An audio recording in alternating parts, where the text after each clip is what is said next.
নমস্কাৰ স্বাগতম জনাইছো অন্য এটা নতুন ভিডিঅ'লৈ আপোনাৰ ঘৰত যদি বয়সস্থ ব্যক্তি আছে যাৰ বয়স 58 ৰ পৰা 60 ইয়াৰ্ছ হয় ভিডিঅ'ৰ থাম্বনেইলৰ সহায়ত আপোনালোকে নিশ্চয় গম পাইছে চাগে মই কিহৰ বিষয়ে ক'বলৈ গৈ আছো সিনিয়ৰ সিটিজেন কাৰ্ড তাৰ বিষয়ে ক'বলৈ গৈ আছো কাৰ্ডটো এপ্লাই কৰাৰ আগতে আপোনালোকক মই প্ৰথমতে জনাব বিচাৰিছো কি কি বেনিফিট আছে travel concession reduce fare for railways 30 to 50% for male female and domestic air travel 2 number বেনিফিটটো আপোনালোকে ইয়াতে দেখা পাইছে financial advantages higher tax rate on saving account and fixed deposit along with better tax exemptions and higher income tax exemption limit health care আৰু medical benefit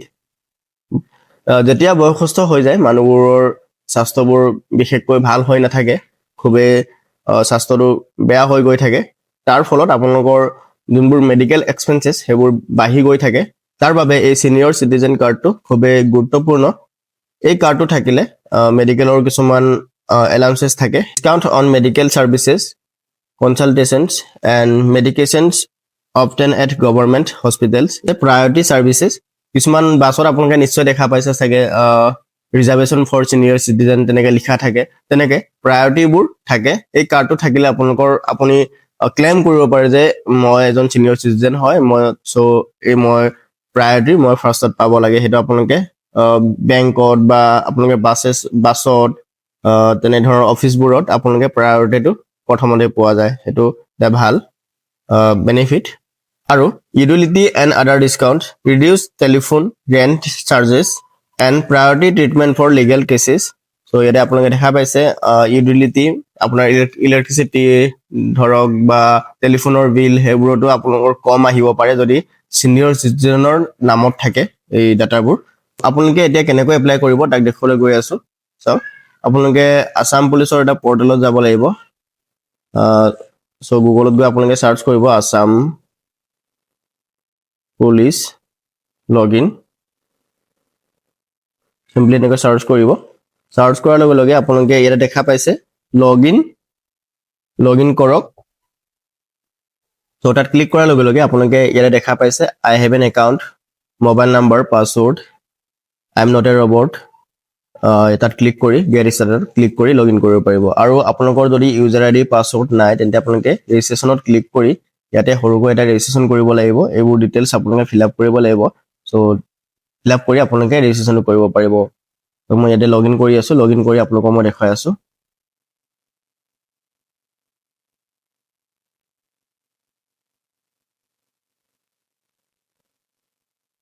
gate started click কৰিম তো ইয়াতে মই login হৈ গলো আপোনালোকে ইয়াতে দেখা পাইছে এই 4 নম্বৰ অপচনতে ৰেজিষ্ট্ৰেচন অফ সিনিয়ৰ সিটিজেন এই অপচনত ক্লিক কৰিব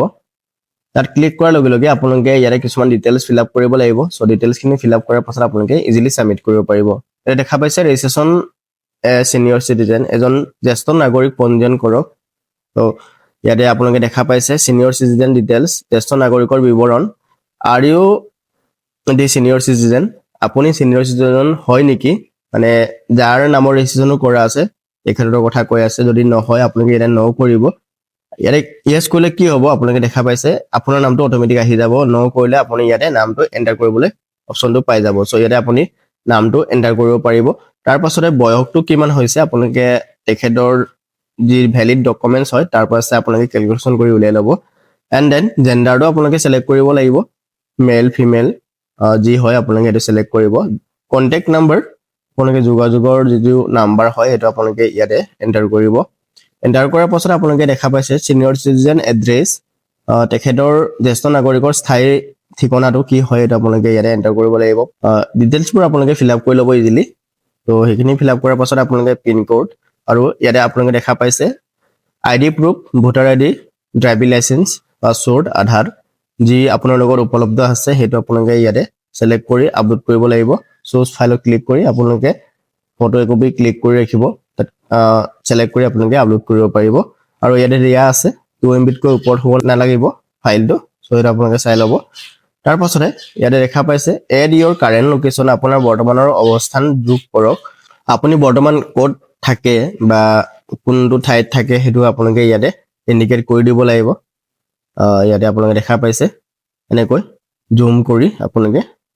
প্লেচটো নিৰ্ধাৰণ কৰি দিব লাগিব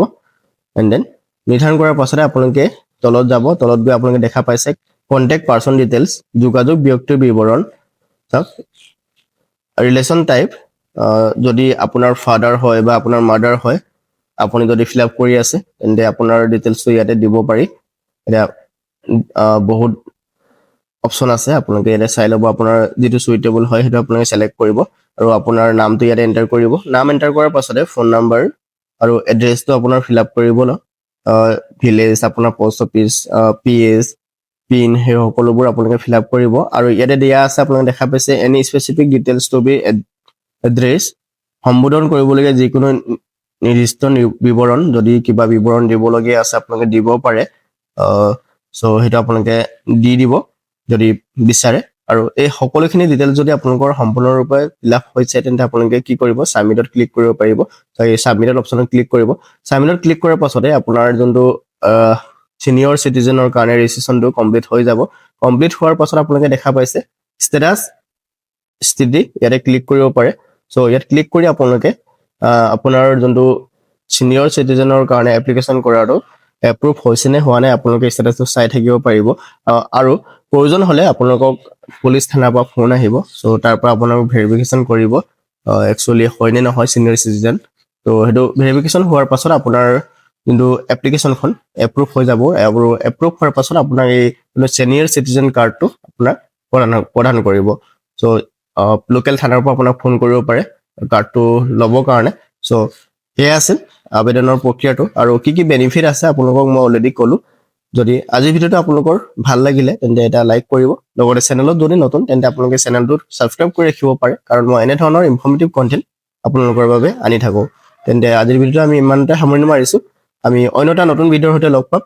তেতিয়ালৈকে ধন্যবাদ জয় অসম বন্দে মাতৰম